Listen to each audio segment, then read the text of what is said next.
Guys, we got an employee that shot people. Take it. Okay. Motherfucker is just racist. Just flat out racist. He posted on Facebook last night, and he came to work all weird. Boss man makes black jokes every day. My name is Black Jerry. But I just remember looking up, and I saw Jerry with the gun. He did one of these and pulled the trigger at my dad. You guys. And I really hope y'all do that. Or I'm gonna tell you, like I told these motherfuckers, like, they just did, like, outrageous, racist bullshit. It's like time and time I come into work, just racist, just flat out racist. There's no giving. Dude used the word like a million times. Boss man makes black jokes every day. My name is Black Jerry. I'm the lowest paid in the company. Been there for a year. Pretty much bullshit. And I got a best friend that works there too. So it's like, even my best friend sat there and pointed out a branch, like, oh, Jerry, which one you want to be hanged from? Him and Johnny. It's like, y'all like think like doesn't like click, like y'all are ignorant. Y'all just think money is the power of everything. Really, a weapon is the power of everything. I'm just basically saying you guys, and I really hope y'all do that. Minutes. January 9th, 2018. Clinton Township, Michigan. A Tuesday morning that began like any other for the crew at Reliable Fence and Home Modernization Company on Grosbeck Highway, near 15 Mile Road. The air was cold, the kind of cold that makes breath visible and hands ache. Inside the office, employees prepared for another day of installations, repairs, and the routine tasks that kept the family-owned business running. But Jerry Daniel Motley Jr. wasn't there to work that morning. He was there to execute a plan he had been mentally rehearsing for weeks. He didn't shout when he arrived. He didn't argue. He walked through the door with a weapon concealed and a video recording already made, speaking in past tense about actions he hadn't yet taken. Within minutes. Pretty much bullshit. And I got a best friend that works there too. So it's like, even my best friend sat there and pointed out a branch, like, oh, Jerry, which one you want to be hanged from? Him and Johnny. It's like, y'all like think like doesn't like click, like y'all are ignorant. Y'all just think money is the power of everything. Really, a weapon is the power of everything. I'm just basically saying you guys, and I really hope y'all do that. Minutes later, Jerry arrives at his workplace. He parks his car and calmly heads toward the front door as he'd likely done every workday for the past year. But this time, tucked into a hoodie pocket underneath his jacket, is a fully loaded pistol. Lock it. Where's Tom? Shot, I don't know. Look and see. Oh, God, he is. 911, where is your emergency? I need an ambulance immediately at Reliable Fence. Guys, we got an employee that shot people. Where is the person that shot him? I don't know. We have 4 rooms back there, and when I'm in a locked room, I need police and I need an ambulance staff. Okay, where I have everybody coming. Where is the victim? He's right next to me, and I don't know who else Okay, he is he? shot. Who else did he All right, shoot? is he breathing? Yes, he's breathing. Okay, where is he shot? In the chest. Okay, do we have anything to put on the wound? He's got his glove against it now. Okay. Just stay still. You- Is that shot? All right, who's the person? He shot my brother. I have 2 people shot. Okay, where's the other? Brother, he's trying to leave. I need police now. The dispatcher requests information about the suspect's car, but the woman on the line is unable to answer as someone delivers a crushing confirmation. You mean my brother's shot? Ma'am, take it. Okay, ma'am, take a deep breath. Ma'am, we have everybody coming, okay? Ma'am, somebody get on the phone with me, please. Ma'am, hello? Ma'am, hello? Black Jerry? As more calls reach dispatchers, they're able to learn from other employees that the suspect fled the scene in a gray Saturn. It's a black male. He works with us. I don't know. He posted on Facebook last night, and he came to work all weird. Okay. Listen, we got everybody coming to help you. Take a deep breath. What's his name? Jerry Motley. He shot Tom? What the? I have one Conscious person and that's breathing? conscious and breathing that shot. He's standing right in front of Okay, me. all right, and what about the other person? Other person's on the ground, looks like he's dead. The Clinton Township Police Department arrived to the shocking aftermath of Jerry's rampage. One victim, Angelo Joe McCauley III, was treated by paramedics at the scene and transferred to McLaren Hospital with multiple gunshot wounds. In a back office, the business owner, 61-year-old Thomas Edward Badke, was found face up on the tile floor in a pool of blood, with a fatal gunshot wound to the head. The murder weapon, a semi-automatic pistol, was found near his legs, containing 7 unspent rounds. Several employees were brought into the police station and asked to describe for detectives exactly what happened. We all gather in Tom's office in the morning to find out what we're doing for the day, and just kind of both talk and see what's going on. And Jerry was just acting really weird this morning. In what way? Was he not talking to people? No, he normally does. No, yeah, just not talking. And his buddy Jeff in the other room was like his best friend. And Jeff said hi to him, and he's like, and just walked away. Just mumbled something and walked away. I'm like, okay, that's weird. Well, anyways, we're all in Todd's office to find out what's going on. And all of a sudden, we're like, just thinking like, where's Jerry at? And then all of a sudden, we seen the back door open, and then Jerry walks out like this. Jerry pulls the gun out and says, "You motherfucker, I told you to stop with me." Blam, shots once. I've been to shooting range. I know what it smells like when you shoot a gun. I'm like, what the he shot Angelo. You can hear Angelo hit the ground. Tensions weren't hidden. Other employees had noticed. Thomas Badke had noticed. Angelo Mikhail, another employee at the company, had allegedly used a racial slur when referring to Motley. According to testimony that would later emerge in court, Mikhail had called him a derogatory name. This wasn't disputed. What was disputed was the extent of the harassment and whether it constituted the relentless bullying that Motley's defense would later claim. Co-workers testified that they had heard Mikhail use the slur, but they couldn't corroborate the additional allegations Motley made about widespread racial comments and systematic targeting. What prosecutors would later emphasize wasn't the workplace conflict itself. It was something else, something more mundane and, in their view, more revealing. Jerry Motley had been criticized for what supervisors called on-the-job lethargy. He wasn't meeting performance expectations. He was slow. He wasn't pulling his weight. And for someone 3 days away from permanent employment, that criticism apparently became unbearable. Thomas Badke had already tried to solve the problem months earlier. He had separated Motley and Mikhail onto different work crews. He had attempted to create space between the two men. He had tried to defuse the situation before it escalated. But separation wasn't enough. Because what was happening inside Jerry Motley's mind wasn't about workplace proximity. It was about perceived humiliation, about anger that had been quietly fermenting. And then came the video. On the morning of January 9th, on his way to work, Jerry Motley recorded a video on his phone. He spoke into the camera, and he spoke in past tense. He talked about what he was about to do as if it had already happened.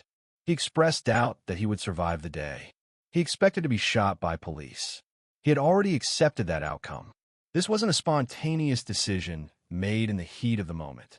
This was a man who had mentally walked through every step, who had purchased a firearm with a specific purpose, who had made peace with the consequences. But there's another detail, one that would haunt Thomas Badke's family forever. According to Chelsea Badke, Thomas's daughter-in-law, Jerry Motley had visited their home. He had laughed with them. He had shared drinks. He had acted like a friend. This happened after he had already purchased the weapon he intended to use. After he had already decided what he was going to do. So I jumped on Jerry and put him in a chokehold. He smiled. And I don't know where my dad was. And he knew that the man whose hospitality he was accepting but I just remember looking up and I saw Jerry with the gun. He did one of these and pulled the trigger at my dad. But because the details reveal intent, Jerry they had the reveal gun choice. like this, and he shot They it reveal at the the difference wall. between Then he ended up impulse dropping, and and I don't know if it's because I was still At choking him, approximately so I don't know if he was 8:30 losing in the morning, consciousness. Jerry Then after Motley that, entered the beat reliable him, defense office. and Jeff just He had fell to the the firearm ground concealed. in the doorway. Employees were starting their day. And I remember looking Coffee was up to being the right, and I poured. saw my dad Work orders laying were there. being reviewed. I could tell It was he was routine. almost passed Motley out because he approached started gagging. Angelo I kind of Mikhail let off first. because I didn't. Not Thomas I Badke, didn't want to kill not a him. You know random what I mean? employee. The man who had allegedly but I called him sat there slow. telling him, I was like, you just The killed man my who represented, dad. in Motley's I mind, knew right everything away when I saw wrong him with his laying there that experience there at was the company. no What happened DNA next blood on lasted his head. seconds, but would reverberate for years. No, I got Mikhail saw the weapon. Since I was He the turned. first one to get up, He I ran. walked out He front. tried to escape. Because I And didn't as know he what to fled, do. Motley fired. Deep down, I knew Not what once, happened, but I didn't know what twice. to do. Mikhail was then that struck in the Jerry- torso. The exact entry points would be documented by medical examiners, but what mattered was this. Mikhail was running away. He was not threatening Motley. He was not armed. He was trying to survive. The shots echoed through the building. Employees froze. Some ran for exits. Others ducked behind desks and equipment. The instinct for self-preservation took over. But Thomas Badke did something different. He heard the commotion. He could have barricaded himself in his office. He could have escaped through a back door. He could have prioritized his own survival. Instead, he ran toward the noise. When Thomas Badke entered the area where Motley stood with the weapon, he didn't hesitate. He lunged. He physically threw himself at Motley. 2 other employees joined him. 3 men against 1. Try to wrestle the firearm away before anyone else could be harmed. There was a struggle. Bodies colliding. Hands grasping for control of the weapon. Shouting. Chaos. And then another shot. Close range. Thomas Badke was struck in the head. He collapsed. The employees continued wrestling with Motley. They managed to disarm him. They prevented further violence. But the damage was done. Angelo Mikhail was severely wounded, but alive. Thomas Badke, the 61-year-old man who had built his business with his own hands, who had tried to create a safe workplace, who had run toward danger to protect his employees, was gone. Jerry Motley didn't stay to face what he had done. He ran. He got into his Saturn vehicle and fled the scene. Roseville, Michigan, is just a few miles from Clinton Township. Close enough that Jerry Motley thought he might make it. Far enough that panic set in during the drive. He was speeding, erratic. The Saturn weaved through traffic. And then came the collision. Motley crashed into a truck. The impact was significant enough to disable the vehicle. But he wasn't done running. He exited the crashed Saturn and took off on foot. Police were already in pursuit. They had been alerted immediately after the incident at Reliable Fence. Units were converging. The foot chase didn't last long. Officers apprehended Motley within minutes. He was taken into custody, unharmed, alive.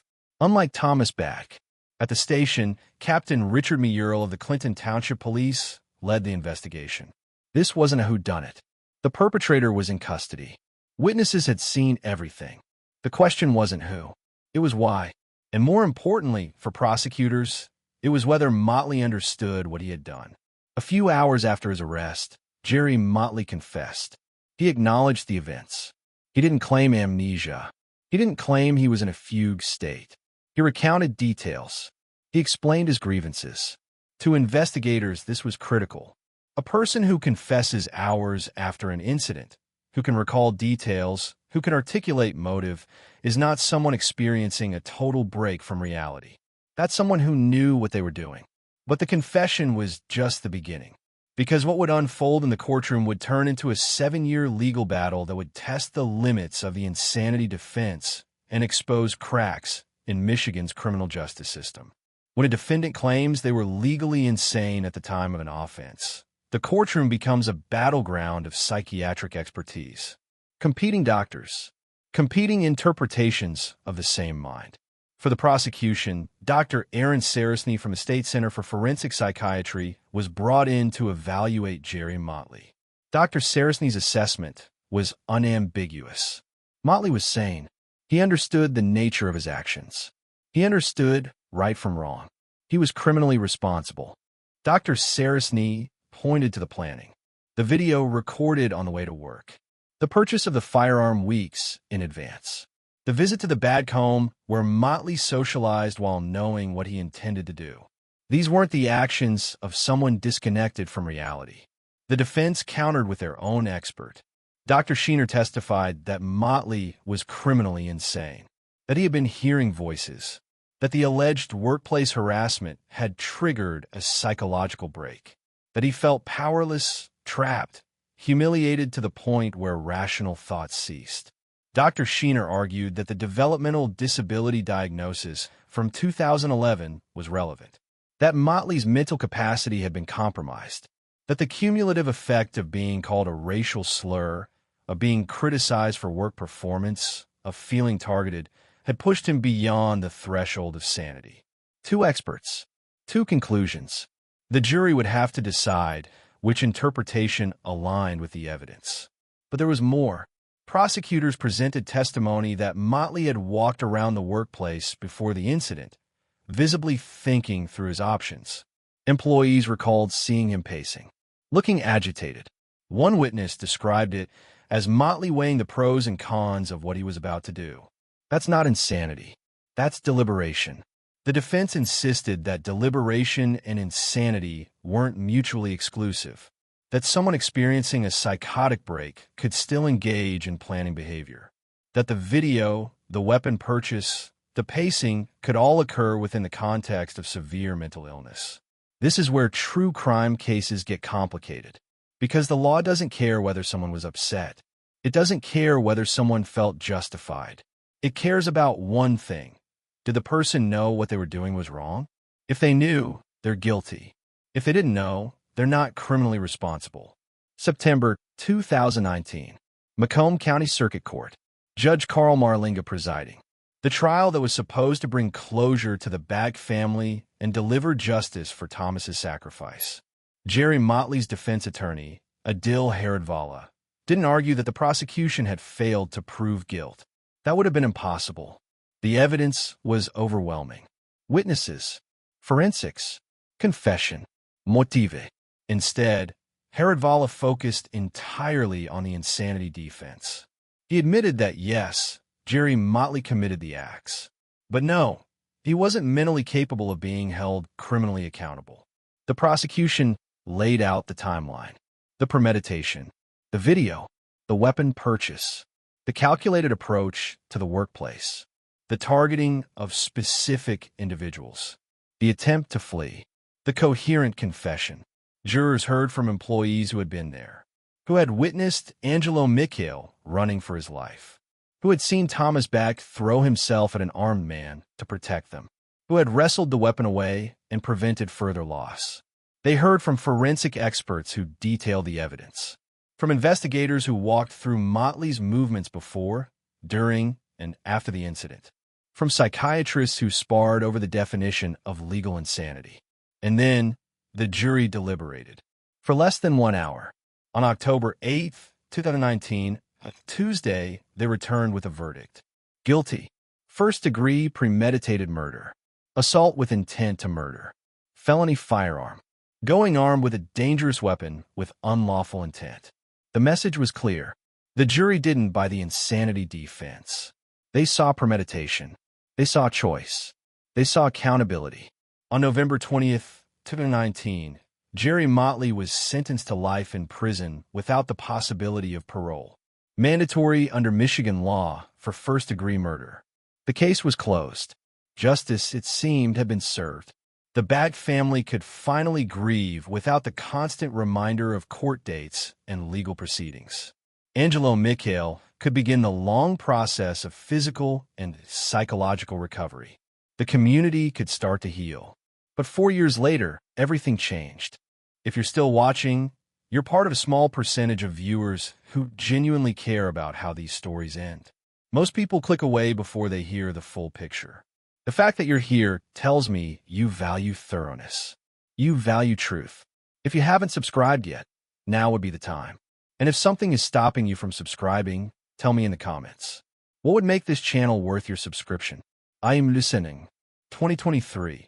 4 years after Jerry Motley was sentenced to life without parole, the Michigan Court of Appeals reviewed his case and issued a decision that stunned everyone involved.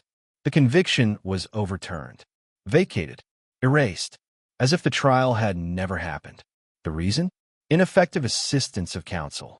The appellate court found that Adil Haradvala, Motley's defense attorney, had failed to provide adequate representation. The specifics of the failure weren't about incompetence. They were about strategy decisions that, in hindsight, the court deemed insufficient. For the Badke family, this was incomprehensible. They had sat through the trial. They had heard the evidence. They had watched the jury deliberate for less than an hour before returning a guilty verdict. And now, years later, that verdict meant nothing. Thomas Badke was still gone. Angelo Michael still carried the scars, physical and emotional from being shot twice while trying to flee. But Jerry Motley was getting a second chance. Prosecutor Peter Lucido, who had taken office as Macomb County prosecutor, made a decision. They would retry the case. They would put Jerry Motley in front of another jury, and they would prove, once again, that this was premeditated murder.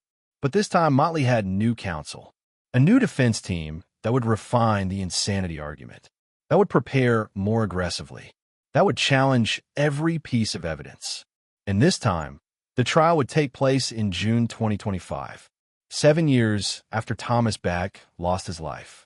Early June 2025, the same courthouse, a different jury, and a defendant who had spent years preparing for this moment. Judge Matthew P. Sauberg presided over the retrial. The stakes were identical to the first trial, but the atmosphere was different. This wasn't a fresh case. This was a second chance for the defense, and a test of whether the criminal justice system could deliver consistent results. The trial lasted nearly 3 weeks, significantly longer than the first. The new defense team was methodical. They called additional psychiatric experts. They presented more evidence of Motley's developmental disability. They emphasized the racial harassment he had endured. They painted a picture of a young man who had been systematically broken down, who had reached a point where his mind could no longer distinguish right from wrong, who had snapped under the cumulative weight of humiliation and mistreatment. Prosecutors Richard Nelson and Natalie Sullivan countered with the same evidence that had been presented in 2019, but they refined their approach. They anticipated the defense's arguments. They brought the video back to the forefront. They made the jury listen to Jerry Motley's voice, speaking in past tense, talking about what he was going to do as if it had already been decided, accepting that he might not survive, planning for police intervention. That's not insanity. That's cold calculation. They brought back the timeline, the weapon purchase, the visit to the Badke home where Motley had laughed and shared drinks while knowing he intended to take Thomas's life, the pacing around the workplace, weighing options, thinking through consequences. They presented Dr. Sarasny's testimony again, saying, criminally responsible, aware of right and wrong. And they reminded the jury of what Thomas Badke had done, a 61-year-old business owner who heard shots and ran toward them, who threw himself at an armed individual to protect his employees, who gave his life so others could live. But there was another element in the 2025 trial. Jerry Motley's behavior in the courtroom. Judge Sauberg noted that Motley was in an agitated state during proceedings. He refused to raise his hand when asked. He refused to answer basic questions. He caused disruptions. To the prosecution, this was telling. If Motley was trying to prove he was mentally unfit, his courtroom behavior seemed performative, calculated to support the insanity narrative. To the defense, it was evidence of ongoing mental health struggles, proof that Motley's psychological state remained fragile and that the 2018 incident had been the result of that fragility reaching a breaking point. The jury heard it all. Weeks of testimony, expert witnesses, character witnesses, forensic evidence, video evidence, confession details. And on June 20th, 2025, a Friday, they reached a verdict. Guilty. Again, they rejected the insanity defense. Again, they found Jerry Motley criminally responsible for the premeditated murder of Thomas Badke and the assault on Angelo Mikhail. Again, 6 weeks after the verdict, Jerry Motley stood before Judge Matthew P. Sauberg for sentencing. This was the moment the Badke family had been waiting for since 2023, when the appellate court had erased the first conviction. The courtroom was filled. Family members, friends, former employees of Reliable Fence, media, everyone who had been affected by the events of January 9th, 2018. Judge Sauberg addressed the court. He acknowledged the jury's verdict. He reviewed the evidence, and he prepared to deliver the sentence mandated by Michigan law. But before the sentence was handed down, the court heard from Chelsea Badke, Thomas's daughter-in-law, the woman whose home Jerry Motley had visited, where he had laughed and drank with the family, knowing what he planned to do. Chelsea's victim impact statement wasn't just words on paper. It was raw. It was devastating. It was the voice of a family that had been shattered by premeditated violence. She spoke about Thomas, about the kind of man he was, about how he had treated his employees like family, about how he had run toward danger to save people who worked for him. She spoke about the visits Motley had made to their home, how he had smiled and joked and acted like a friend, all while knowing he had already purchased the weapon he would use, all while planning the exact steps he would take. She spoke about the 7 years of legal limbo, the first trial, the guilty verdict, the relief, and then the appellate decision that ripped it all away, the waiting, the uncertainty, the reopening of wounds that had just begun to heal. And she spoke directly to Motley, not with hatred, but with something more powerful, with the truth. The courtroom was silent. Judge Sabrug let her words hang in the air before proceeding. The sentence was delivered. Count 1, first-degree premeditated murder. Life in prison without the possibility of parole. Mandatory under Michigan law. Count 2, assault with intent to murder Angelo Mikhail. Additional years to run concurrently. Counts 3 and 4, felony firearm. Additional time as prescribed by statute. Count 5, going armed with a dangerous weapon with unlawful intent. 5 to 40 months. Jerry Motley, now 32 years old, would spend the rest of his life in prison. There would be no parole hearings, no possibility of release, no third trial. Prosecutor Peter Lucido addressed the media afterward. He called it long overdue justice. He acknowledged the strength of the Badke family for enduring 2 trials.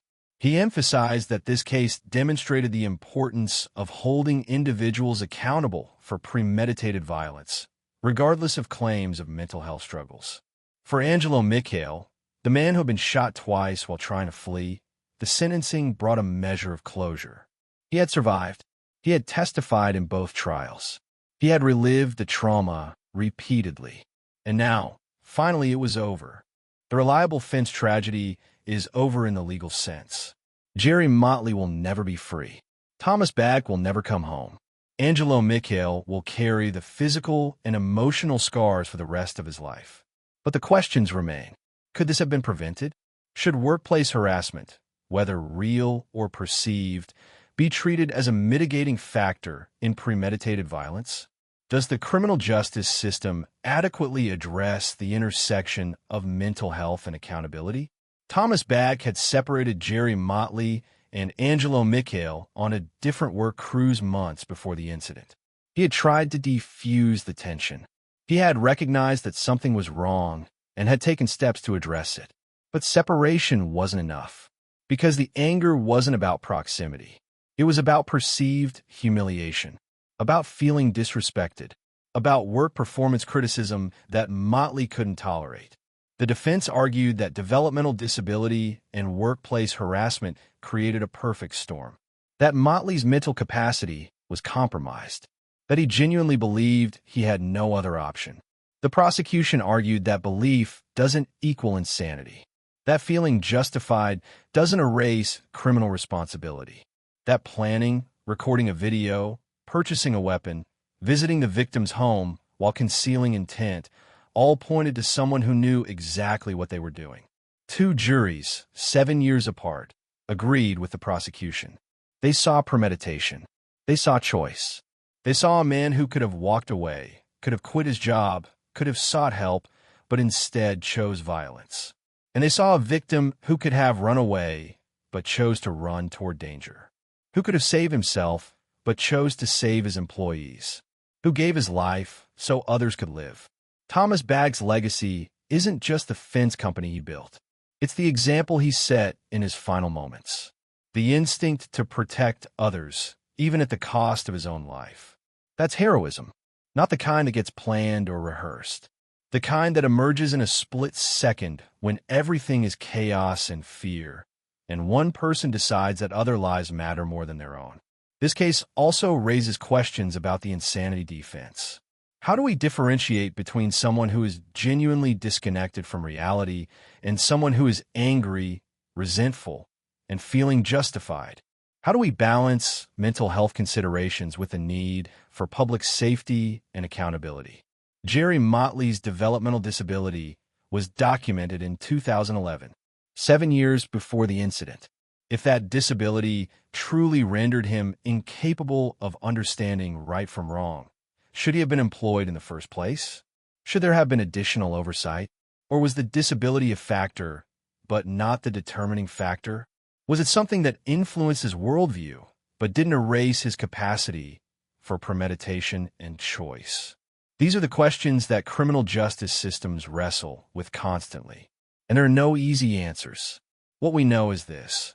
On January 9th, 2018, Jerry Motley made a choice. He recorded a video. He concealed a weapon. He entered his workplace. He targeted specific individuals. He shot Angelo Mikhail twice while Mikhail was fleeing. He shot Thomas Badke during a struggle to disarm him. He fled the scene. He crashed. He ran from police. He confessed.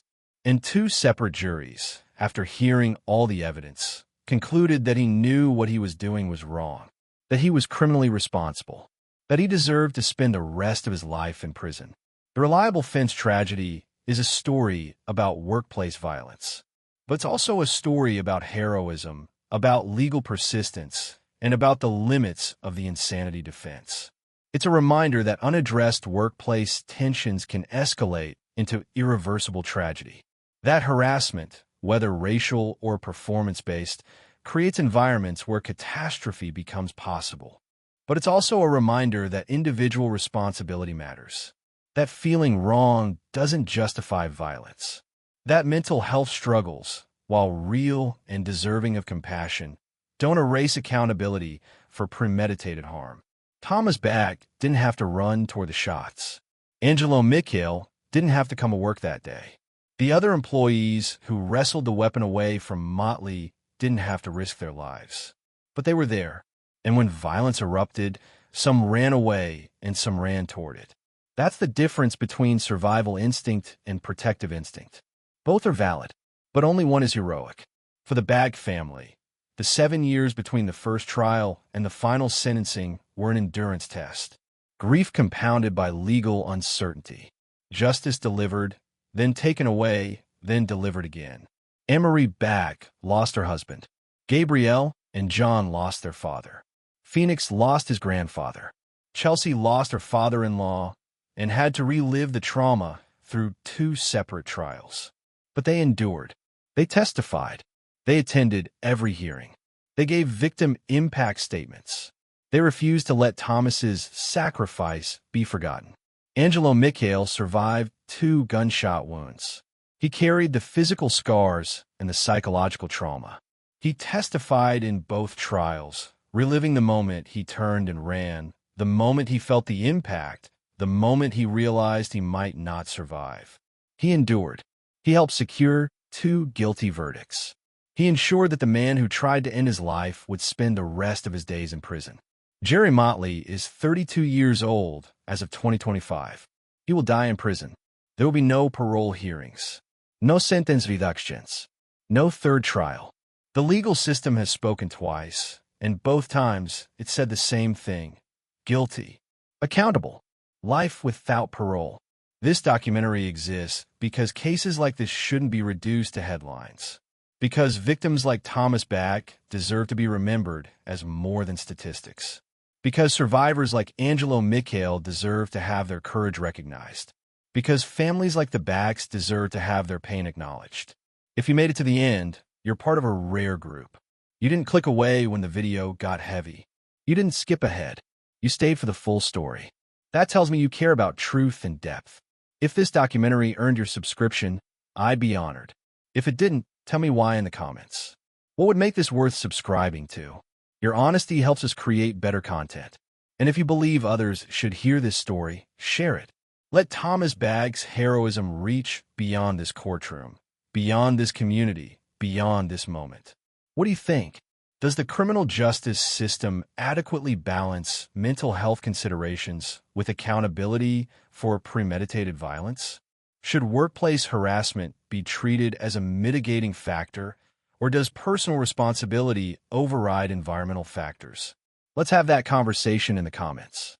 Thank you for bearing witness to this story, for giving Thomas Badke, Angelo Mikhail, and the entire Reliable Fence community the attention their experience deserves.